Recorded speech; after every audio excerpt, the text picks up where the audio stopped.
Hey guys, welcome back to the channel, and this is how to run HTML program using Notepad and Chrome.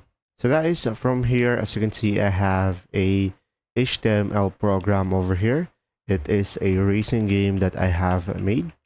So now from here guys, in order for you to run the Notepad with the HTML program that we have, just simply right click on it and you will have here open with, and you will have here Notepad. And now here it will open up the code that we just created for the racing game.